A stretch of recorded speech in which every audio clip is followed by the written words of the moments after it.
Hello everyone, Argsy here. We're carrying on our look at the Premium Expansion and our dive into the brand new root crops, parsnips, carrots and red beets. And in particular, we're expanding on our previous video looking at which crop was best, and we're going to take a look now at which of the production chains is the best, and well, is it worth putting your crops into a production chain? Is it worth the effort, the time, the hassle, or are you better off just selling them straight to the market and being done with it? The Premium Expansion has two main new production chains, a preserves factory and a soup factory. Now the preserves factory you can take your carrots, beets and parsnips to, and they will get bottled, canned, whatever that might be, and converted into preserved vegetables. The soups, well, does what it says it does. It will take your vegetables and convert them into soups. So a carrot, a beet or a parsnip soup, as well as a triple soup, which will take all three ingredients. It also has potato soup, so adding on to that just a little bit with the root crops. Now I know I said there was two main new production chains. There is also a new potato processing facility where you can make potato crisps. There's three different recipes. We'll get into that in a little bit more detail, but they all just take potatoes and it's really just the type of oil you might have to go with your crisps. Those are the three we will take a look at today, mainly looking at the soup and the preserves. However, there is one extra we will touch on, which is the new, not so much production chain, but the new factory manufacturing, which is the piano plant. So we will go down and take a very quick look at that right at the end, at how that works. Now I have dived into the facts and the figures, and at the end we'll have a look at what the best value is for you when you're using the production chains. But first, we're going to go and take a look at each one in detail. I've got three tractors here, each loaded up with a trailer load of the three vegetables. We're starting off down here at the soup factory, so we'll go and have a look at this in a little bit more detail. So like I said, we'll take a look here first at the soup factory, the Zup soup factory indeed. Now, where is it on the map? So if you look down here opposite fields 35 and 36, you'll find the soup factory sitting down here, nice and accessible. And in fact, all of the production chains are very accessible, nice and easy to get around on. If we head on into the triggers, you can see we've got our dump trigger there on the left, our managed buy point or managed production point here, where we will need to go to buy, and without looking or without guessing, that looks like our spawn point for our outputs. So let's go and have a look at buying this. And there you go, $135,000 to buy the soup factory. Now, in my calculations, facts and figures that we get to at the end, I haven't factored in the capital that you will require to build the factory and buy that up front, so just bear that in mind. However, I think you'll find and be pleasantly surprised that it will be worth it very, very quickly. So there we go, that is our factory purchased, $135,000, and you can now see down the bottom we've got our different options for what needs to go in and what materials we have, and obviously what's missing. Let's have a closer look in the main production screen. So you can see there all the different soup options. Triple soup, as we said before, carrots, parsnips and red beets. So 300 materials for 100 out, and that is the same for all of them. Just this one's different because it's carrots, parsnips and red beets. Carrot 300 in for 100 out, parsnip 300 in, 100 out, red beets 300 in, 100 out, and potatoes, well, I think you get the idea with what's happening there. You can see incoming materials and outgoing materials or outgoing products there on the right. Will run 144 cycles per month and has a production cost of $120 a month, so not too much at all to keep this running. I'm just going to have a little bit more of a look around. Like I said, trigger here where you can unload your products. There's a big space around the back, so you can actually get turned around in here quite handily with a tractor or a trailer. There's also another entrance or access point right around the back side here, so you can head the whole way around. Sprint does bring you out onto the lane out here, get you back out onto the main road if you head it that way. So nice and easy to get to, even if you had a big truck or something like that which wasn't able to turn around, you can just drive through, which is very nice. So that's kind of the factory. That's really all there is to show. Let's jump into the tractors. Like I said, we've got 22,500 litres here of our beets, carrots and parsnips. We'll get these tipped in and we'll get some of the productions producing. We'll have a look at what the outputs look like, what the pallets or whatever they spawn on look like, and then we'll take a little bit of a dive into the facts and figures for producing some product here and whether it's worth it or not.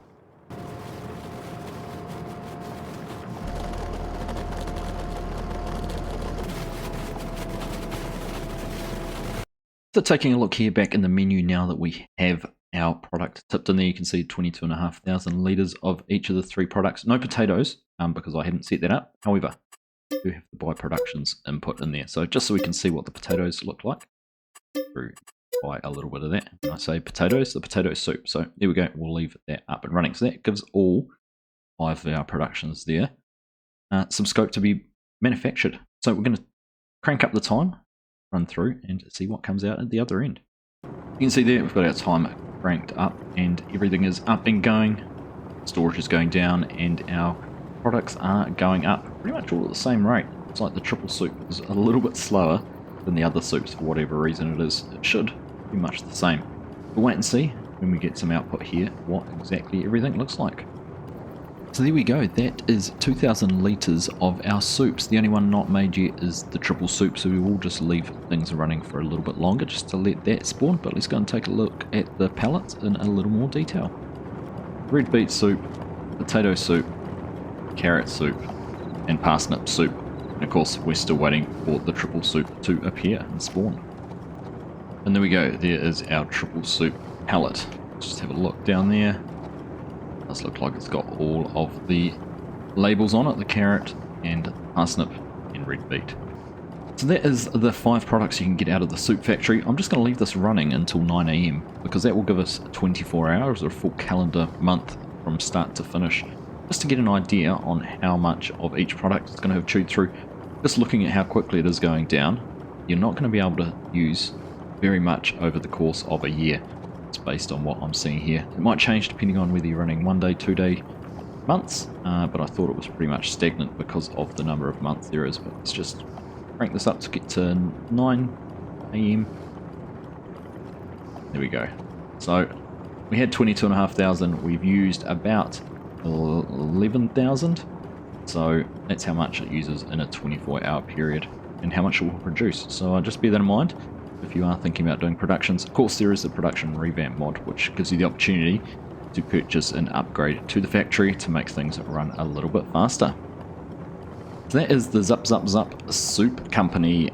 We're going to go along the road and have a look at the preserves factory. And now, I did say we'd take a look at the facts and figures for this. I'm going to leave that until the end and look at them all together, just so that we can compare the preserves and soups, as well as any other products, and give you the full picture. So from one end of the town to the other, we've come right up here to the top of the map to find the Preserved Foods Factory. Where is it on the map, you ask? Let's have a quick look. So we are up here now. This is the Preserved Food Factory, of course, moving up from down the bottom here from the Soup Factory. We're going to take a little bit of a look. As you can see, just even from the map, there's quite a few ways in and out of this. So again, not going to run into any of those pesky problems that you might have with access or anything like that. So we've conveniently parked our 3 trailers here in the way. Let's go and take a quick look around. Go and have a look at how much it costs to buy this one. And then we'll get some produce into the silos and up and running, get things up and running. Over here on the left is our main trigger manage point, the Zaklad Produce Spozvik. I really could not pronounce that. Zup Zup Zup was much easier to say. Let's have a look here at how much this one costs to buy. $110,000 for the Preserved Food Factory, so slightly cheaper than the Soup Factory. We'll go ahead and get that one purchased and have a look at the productions and what the inputs and outputs are required. So as you can see, there's only the 3 options here: Preserved Food Carrots, Preserved Food Parsnip, and Preserved Food Beetroot. Obviously changing the name from red beet to beetroot. Inputs 100 carrots in for 60 preserved food carrots out. Exactly the same as we go through the 3 of them, 160 out for both the parsnip and beetroots as well. Cycles per month a little bit faster, 240, whereas the soup was only 144, and our production costs per month are slightly lower here on this end versus that on the other end. We'll carry on having a little bit of a look around the building. There's not too much to see. Nice little animation there on the fans. Nice noises and things like that. Dump trigger here, tip trigger. And then I think if we head around the back around here, we're going to find the spawn point. Big buildings though, they do take up a lot of space. Smokestack up there. Smoke coming there out of that flue. Keep on heading around. Let's go and see if we can find where our products are going to spawn. Not in there. Here we go. This looks like our spawn point here. So quite removed from the tip point, from the fill point, but I suppose if you're imagining this as a factory, It'll be a production line. Items come in at one end, go out at the other, which is pretty typical of this kind of plant. Now let's have a look. Got an access way out that side, we saw on the mini-map. Carry on our move around this side. See another one there straight ahead of us, which will lead you back out onto the main road. So nice space, good and easily accessible from all sorts of different sizes of equipment. So let's go down, jump into the tractors, we'll get the products tipped in and get things up and running.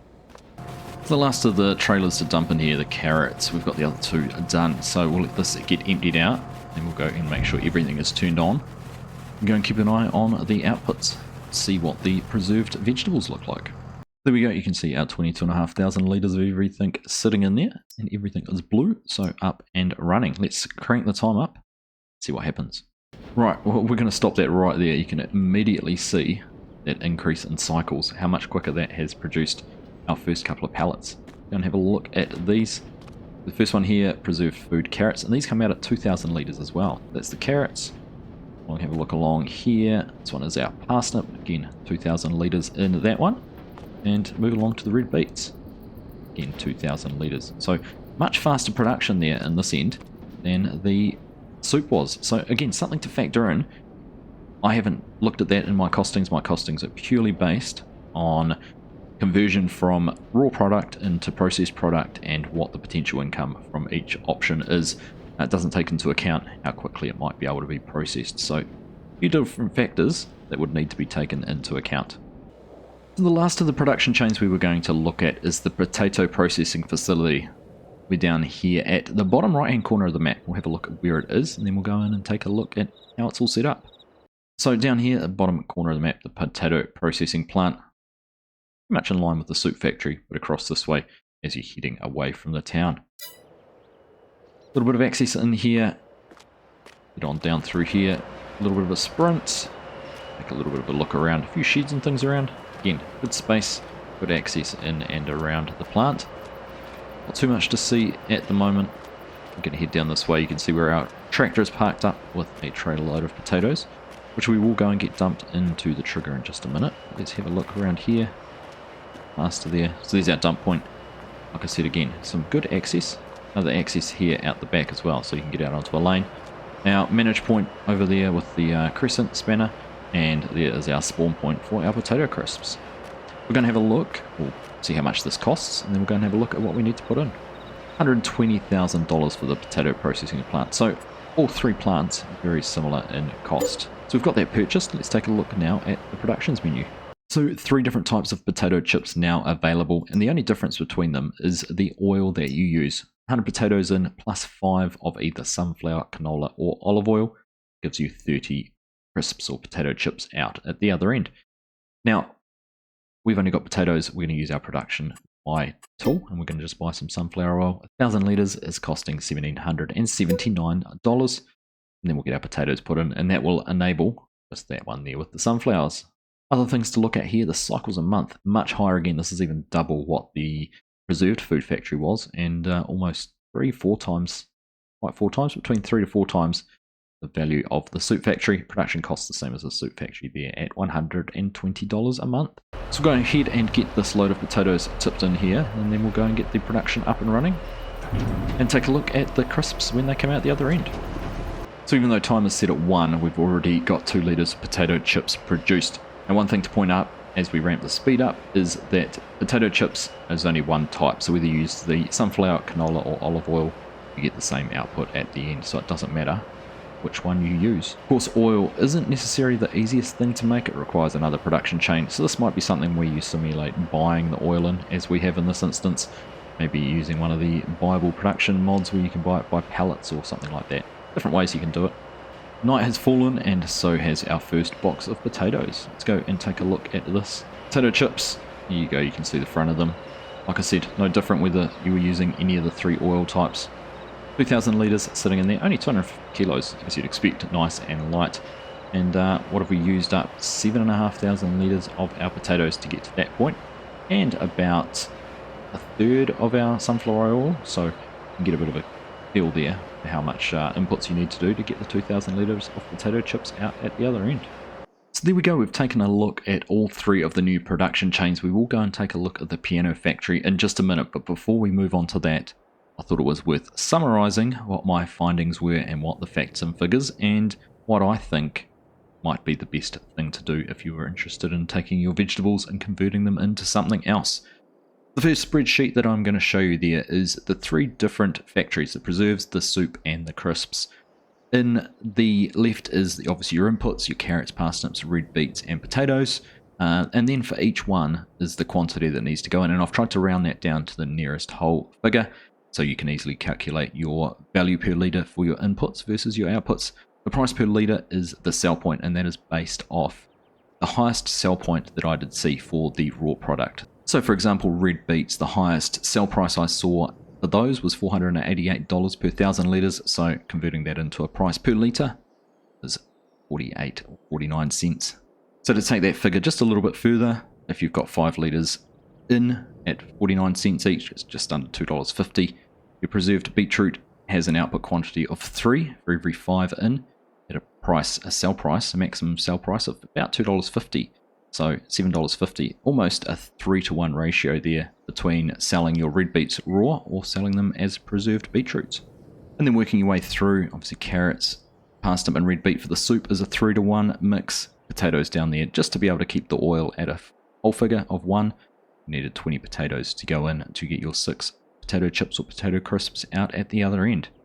Oil, I've used the average price for sunflower or canola oil. I've ignored the olive oil at this stage, realizing that people are probably most likely to use sunflower and canola, but who knows, you might use something different. But that is about the price to produce or to sell 1 litre of those oils.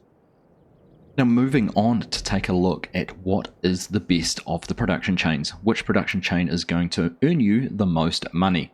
So taking a look here, we have the red beet, parsnips, carrots and potatoes. Based on a volume of 30,000 litres being inputted, we'll take a look through the different lines. Base product, 30,000 litres of red beets, sold at $488, would give you a profit of $14,640. Obviously the base product is your 100% product, so anything over and above that will be an increase.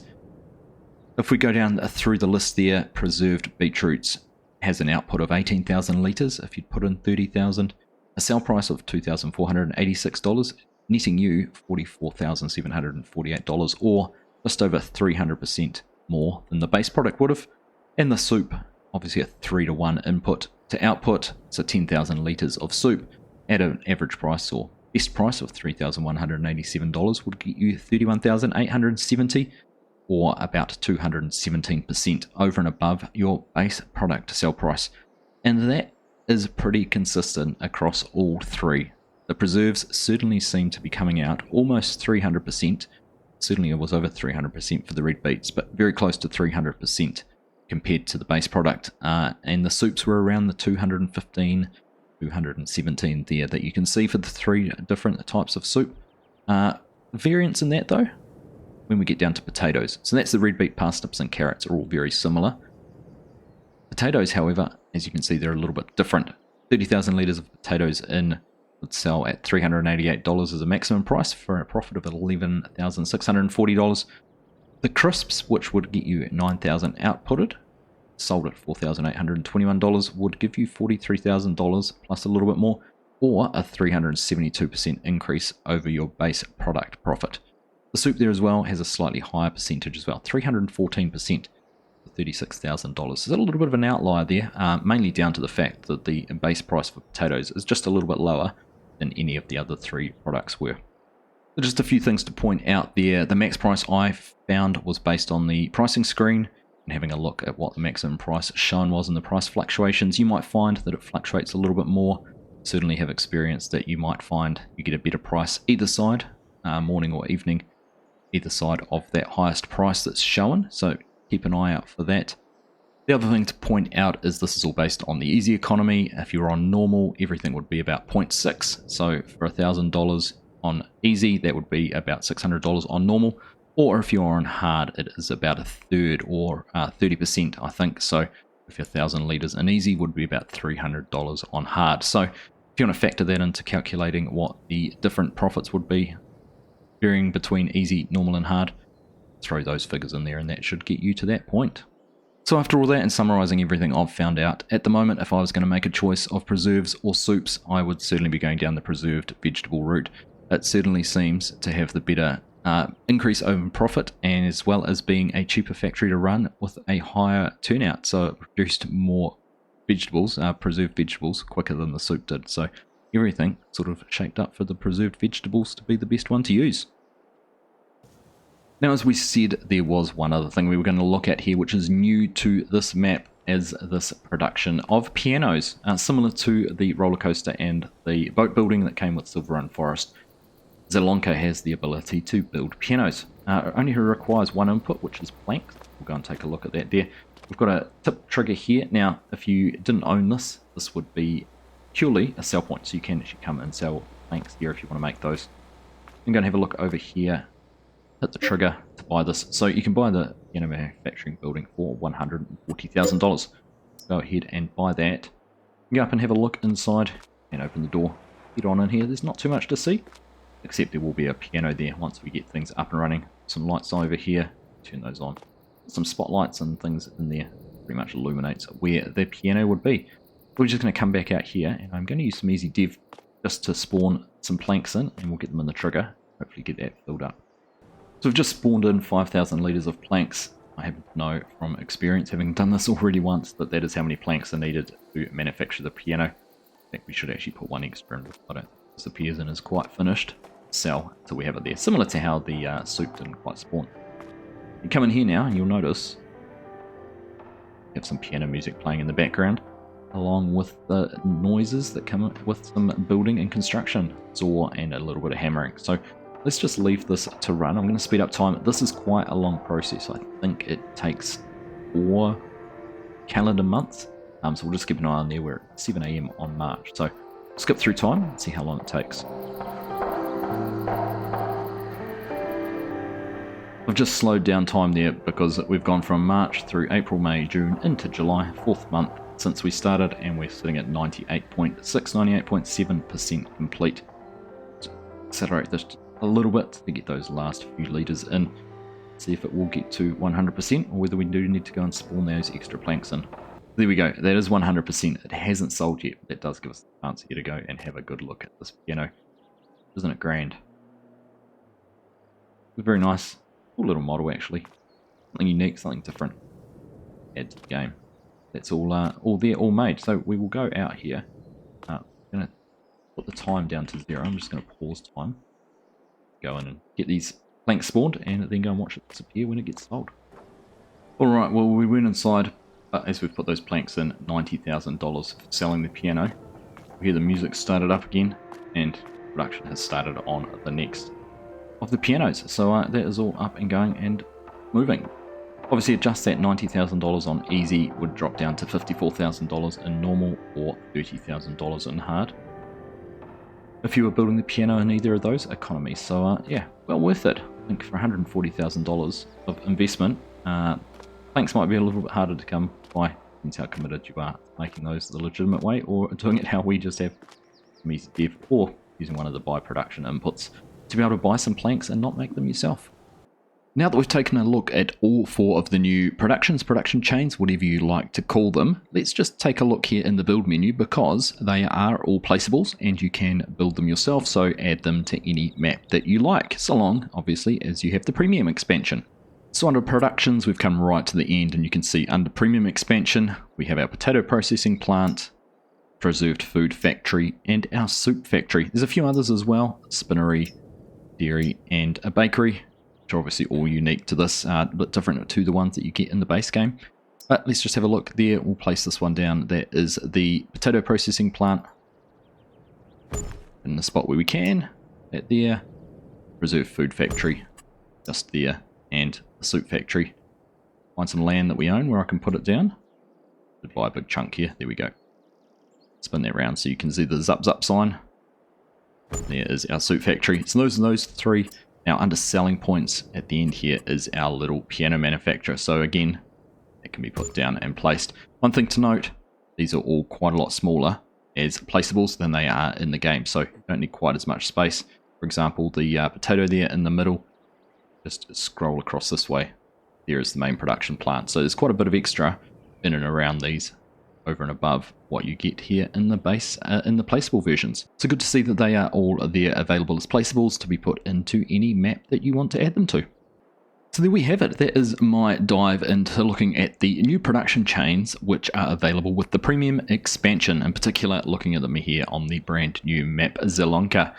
A little bit surprised, if I would be perfectly honest. If you asked me at the start, I would have predicted soups would have been the most productive or earn the most profit. But as it turns out, through my testing, obviously the preserved vegetables were certainly a very head and shoulders clear winner above any of the others, with the exception, of course, of the potato chips.